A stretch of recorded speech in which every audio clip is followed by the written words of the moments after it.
At narito na naman ang mainit na balita mula sa mundo ng politika. Ayon sa mga pahayag ng anak ni President Coutinho ng Norte Jr., Liz Atanas Mugs at ang malapit na kaalyado ng pamilya na si House Speaker Martin Tambalos Los Romualdez, may mga aligasyong nag-viral hinggil sa kalusugan ng Pangulo.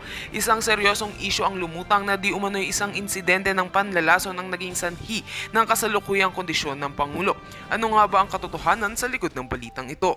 Ayon sa mga pahayag ng ilang saksi, lumabas ang balitang si President Marcos ay nagkaroon ng biglaang pagsama ng katawan na nagdulot sa kanyang pagpapasok sa ospital. Sinabi ni Liza Smugs na may mga indikasyong hindi natural ang naging sanhi ng mga sintomas ng Pangulo.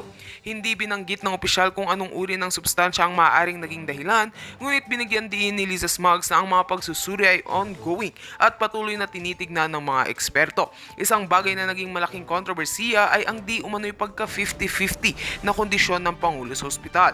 Samantala, si House Speaker Martin Tambalos Los Romualdez ay nagbigay rin ng pahayag tungkol sa kalusugan ng Pangulo. Ayon sa kanya, isang serious health concern ang nangyaring insidente at tinitignan ito ng mga doktor na may kaugnayan sa mga nakakagulat na kondisyon na naobserbahan kay President Marcos. Gayunpaman, iginiit ng mga kaalyado ni PBBM na walang anumang dahilan upang mag-alala ang publiko at nagsasagawa lamang sila ng mga karagdagang pagsusuri para tiyakin ang kalagayan ng Pangulo. Bagamat may mga ulat na kumakalat tungkol sa isang posibleng insidente ng panlalason, pinayuhan ni Romualdez ang publiko na huwag magpanik at hayaang mag-focus ang mga otoridad sa pagpapagamot kay President Marcos. Ayon sa ilang eksperto, mahirap pa rin magbigay ng opinyon ng walang sapat na ebidensya at tamang pagsusuri. Kailangan pa ng karagdagang oras para masiguro kung ano talaga ang nangyari. Sa ngayon, hinihintay pa ng mga Pilipinong opisyal na pahayag mula sa Malacanang hinggil sa tunay na kalagayan ni Pangulong Marcos. Patuloy ang ating pananalangin para sa mabilis na paggaling ng ating Pangulo. At yan nga ang mga balita ng ating pagkakatutukan, at kung bago ka pa lamang sa aking channel, ay huwag kakalimutang mag-like, share and subscribe para updated ka sa aming mga bagong balita dito sa Tatak Pinas.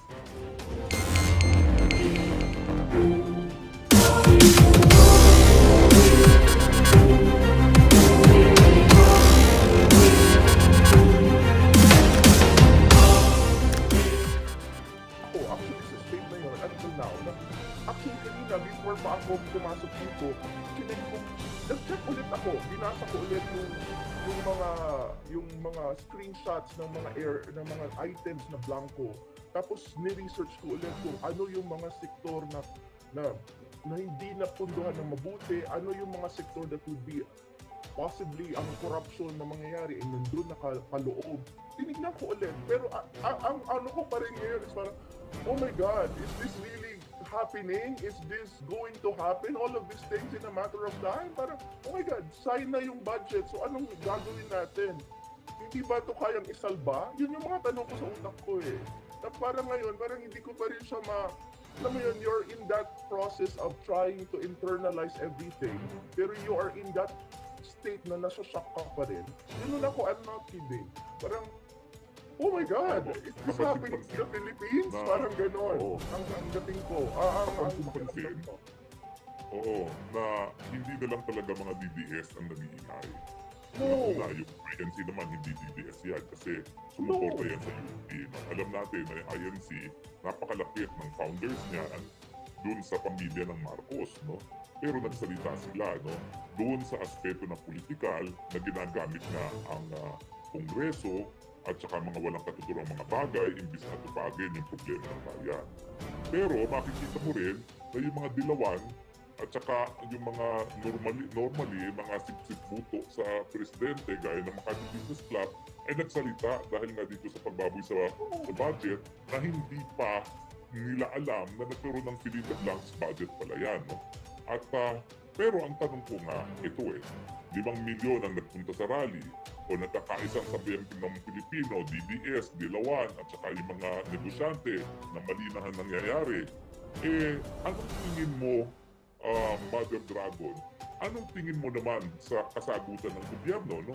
Ang kasagutan nila ay tinanggal yung dati ko na wala namang ibig sabihin yun dahil tapos na ang Kongreso, no? Tapos ng 19th Congress. No?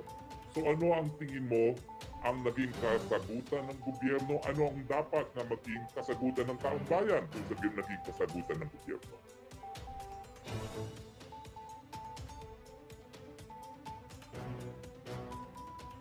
Okay naman.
Kakayanin pa ba natin ang 3 taon na gaya nito, Maharlika?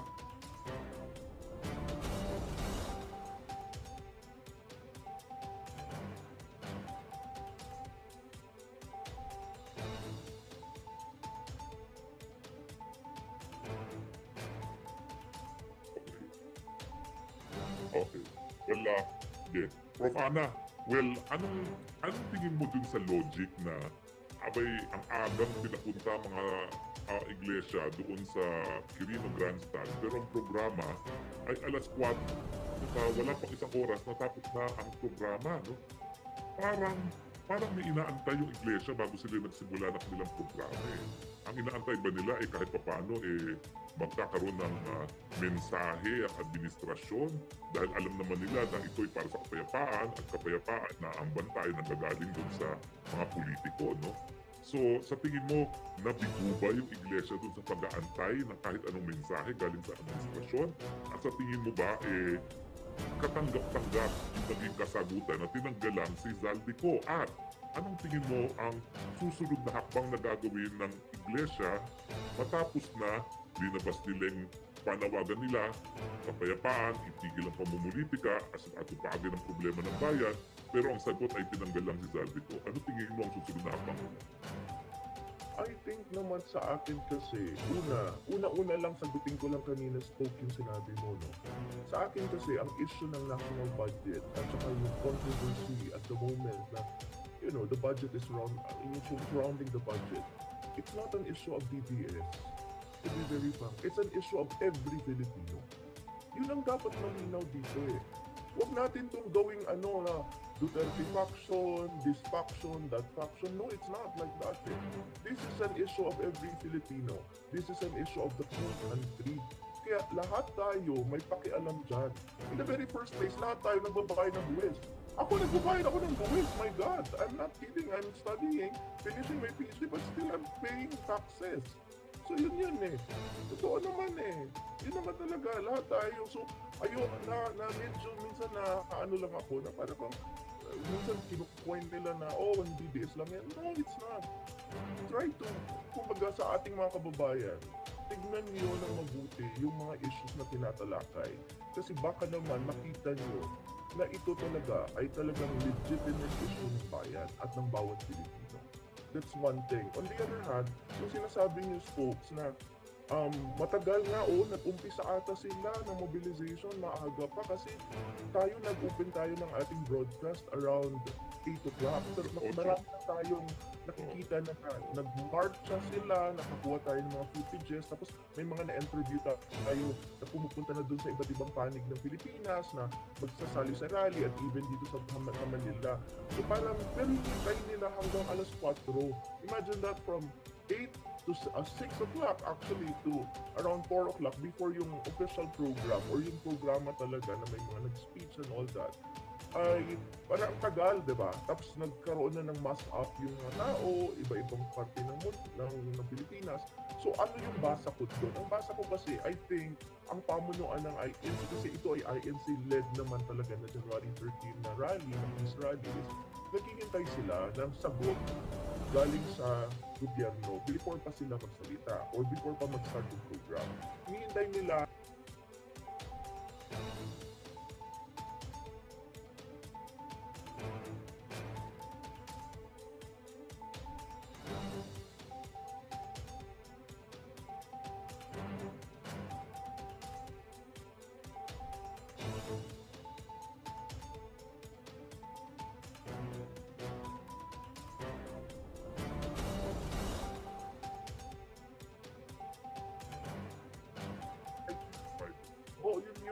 actually estimate kasi may tao tayo sa ground eh. So, namomonitor natin. Tawag nito, ang tingin ko doon, parang hindi naman siguro sila magmomobilize ng ganito karami kung ang gusto lang nila mag-rally without any purpose. Of course there is, pero ang sinasabi ko nga, subtle ang message ng INC at ng rally. Very subtle siya. Hindi siya yung outright. Parang binibigyan nila ng space at time ang gobyerno sumagot, ano ang gagawin nyo? Ano ang sagot nyo sa mga issues na alam naman ninyo, hinaharap at mamaya maririnig nyo. Parang gano'n ang tingin ko doon na walang nag-respond. I think nagkaroon ng response on the part of the palace the next day or nung gabi na. Tapos na eh. Kasi ano lang yun eh, 4 to by 6 o'clock tapos na eh. Ang 5:30 nga tapos na eh. So, very short ang program. Ilan lang nagsalita. Pero wala silang sagot. Well, in terms of verbal or statement, ang sumagot is I think si Bersamin the next day. Ngayon na lang nagsalita si BBM about the rally. Ngayon na, ngayong week na to, or last week. On the other hand, ang nagkaroon ng session sa Congress, ang parang inalay nila, naging sacrificial land nila is si Saldico. Tinanggal nila si Saldico, at pinititin siya ng appropriation pero take home. Sino ang pumalit? It's the same banana, kumbaga. I mean, yeah, okay, tanggalin mo siya kasi mainit siya, palitan mo siya ng isa pa. But look, is there a difference between the two? Probably there is in terms of degree, but still the same. So anong klaseng sagot yun? Kasi from what I know, may hinihintay na sagot ang INC. Ang tingin ko may hinihintay sila. Na tingin ko hindi na ibigay at this time. And I'm not sure if the current government understands the dynamics of all of these things at the moment. So kung ano ang susunod na mangyayari, hindi lang yan nasa kamay ng INC. Nasa kamay yan ng bawat Pilipino. Kasi feeling ko, there is an answer na hinihintay nila na kung saan yung sagot, ang pagpapalit kay Saldico, hindi yun yung sagot na hinihintay nila. Hindi yun eh. Yun ang tingin ko eh. At alam mo, siguro na alam yung dalawa kung ano ibig kong sabihin. So yun. Ngayon, walang sagot mo sa hinihintay. Oo. So, parang hindi yan yung sagot na hindi yan. inaasahan. Hindi yan yung inaasahan. Paliwala nga yung nangyaring sagot kasi nga wala kang magagawin ng Committee on Appropriation sa susunod na Congress na yan dahil matatapos na yung Executive Congress. Oo. Now, pero Maharlika, kanina nabanggit mo na may sinabi ang Presidente kapag ito militar. At ito ba ay isang, unang doon sa mga hindi nakapanood, ano ba yung sinabi ni dating Pangulong Duterte kagabi dun sa panalawin na sa militar nung nagkaroon ng expose ito si Kong at pinag-blocks ang ating budget at sa tingin mo ba ito ay illegal sa ating kasaysayan dahil nagkaroon na tayo ng EDSA 1 at EDSA 2? Well, lahat ng abogado na nagsalita, like you, like Attorney Vic Rodriguez, sinasabing illegal ang ginawa nilang pagblangko nitong mga items na ito. And also ang binanggit ni Pangulong Duterte, inaanap ko lang dito, no? Na parang sabi niya, do not F the people of the Philippines. Magkagulo tayo niyan. Nandyan yung military, pati police. Hindi papayag ng ganon. I know them. Kayong mga nasa bureaucracy, better stand up straight and be counted as a true Filipino. Otherwise, you are asking for your early demise, sabi niya. Hindi ko alam ba't hindi ako ba So, nagbigay ng babala na ang Presidente na baka maulit-uli ang kasaysayan. No? So, at kung mapapansin mo nga, yung kasaysayan parang nauulit kasi nung EDSA 1 at EDSA 2, doon din nagsalita yung mga konservatibong mga negosyante ng Makati Business Club. Parang yung Makati Business Club, yan yung sukatan kung talagang puputok na yung bulkan. Oh yes. Kaya hanggat maaari, yung mga mayayamang negosyante, hindi yan papalag sa gobyerno. No? Gusto nila picture-picture kasama ang Presidente at ang First Lady. Pero pag pumutok na yan, ibig sabihin, hindi nakakayanin. So, anong tingin mo sa crystal ball mo, Maharlika, bago natin pakinggan yung ating mga kababayan? Ang dami mga nakapila na, no? Si Rose Solid Maharlika, no? Ang tingin ko, yan yung number 1 na nakapila dahil nagsimula tayo, nakapila na yan, no? So, anong fearless prediction mo, Maharlika?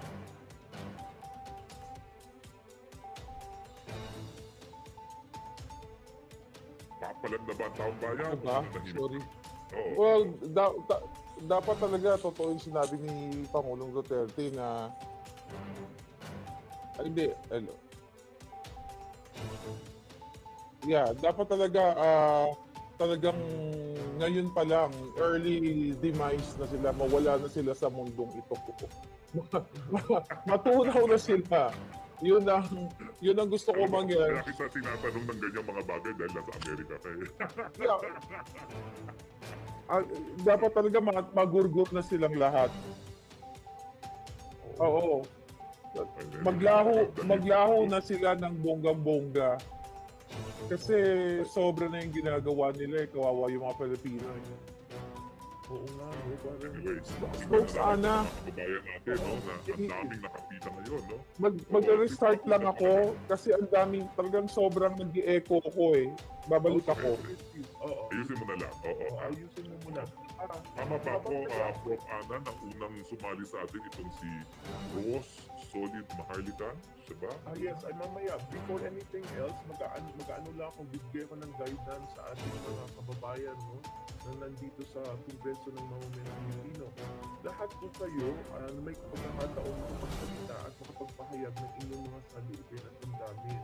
Ang ano lang natin is, itaas nyo yung kamay nyo, mayroong icon para magtaas ng kamay, and then makikita po siya, tapos i-recognize namin kayo, and you will be given around 2 minutes to speak para mailabas nyo ang inyong saloobin sa mga issues, lalo na dito sa 2025 national budget, at kung ano ang tingin nyo na after the 13th rally, ano yung tingin nyo mga susunod possible na mangyari given sa dami ng issues na kinaharap ng bayan. Sobrang critical at sobrang nakaka-apekto sa atin bilang mamamayang Pilipino, lalo na yung nangyaring expose kahapon ni President Rodrigo Duterte at ni Congressman Ungaw. So right now, folks, since wala pa si Maharlika, tawagin siguro muna si Rose Solid Maharlika. Rose, you can unmute. Kaya mo naman Rose? Opo. Can you hear me po?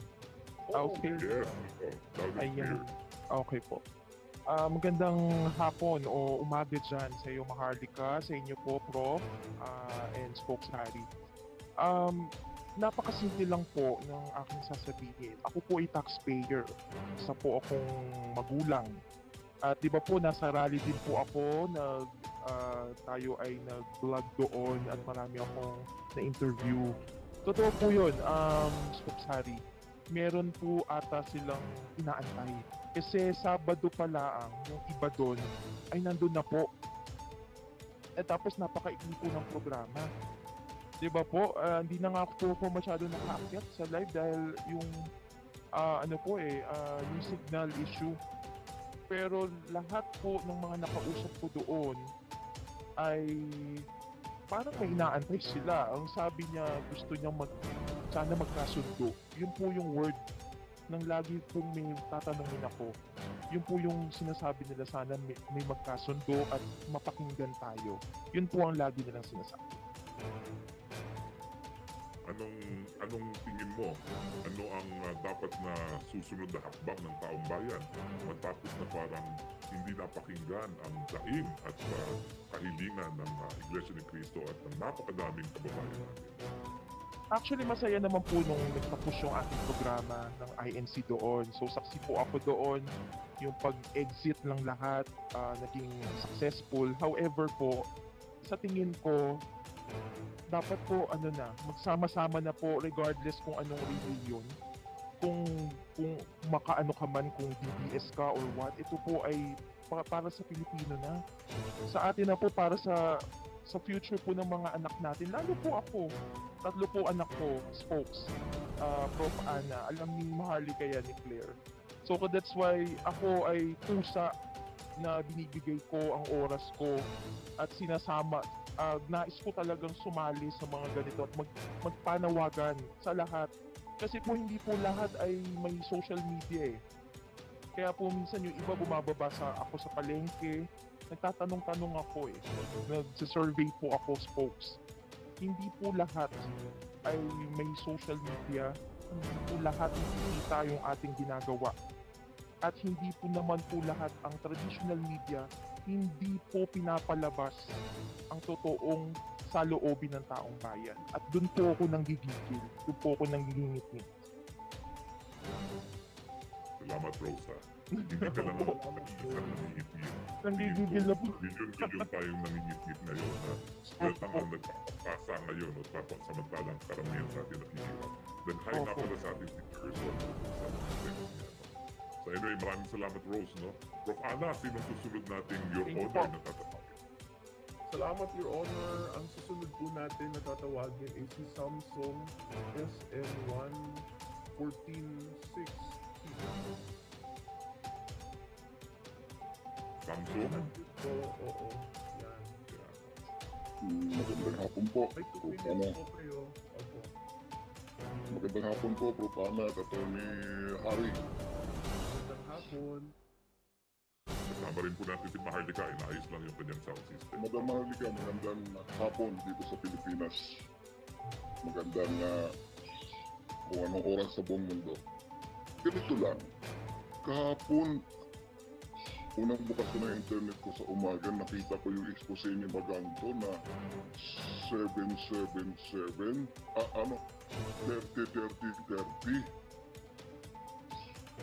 Matutulog ka sana doon. 30. Oh. Ano po yung 30-30? I-explain nga po. Pag nag-host ka ng isang sorte, meron kang 30 million sa atap, may 30 million ka sa tupad, may 30 million ka sa AX. 20 Ang million. galing. Maliban pa dyan, sabi ni Magalong, ni Mayor Magalong, sorry, pati pala yung mga medical mission dyan sa mga distrito, ang kontraktor, sila na, sila pa ang supplier.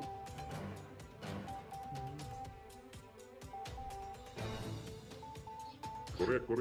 Ang kwento Talaga. niya yung mga dyan sa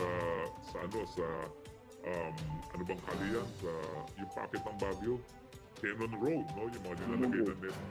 Sila na kontratista, sila pa ang supplier. Opo. Pati yung mga medical assistance, kinonvert nila into medical mission na sila pa rin ang nagsusupply ng gamot, sila pa rin lahat nag-overprice pa sila sa gamot, parang ganon. So lahat talaga wala nang pinapakawalan kahit maliliit. Ultimong para na talaga sa tao, kinukuha pa rin. Grabe na. Ano pa Anong nga? tingin mo dapat gawin natin? Samsung, SF. Dapat talaga magising na tayong mga Pilipino. Tama na at i-expose natin itong mga kalukuhan nila, kanilang pangangangkam sa pundo ng bayan. At ito pa, meron akong isang nabalitaan. Merong isang sana hindi ito magkatotoo, sana hindi ito totoo, pero ang nagsabi mismo sa akin, yung pinaka-trusted ng isang kandidato. Kasi itong kandidato na ito, very close sa Malacanang. Very close siya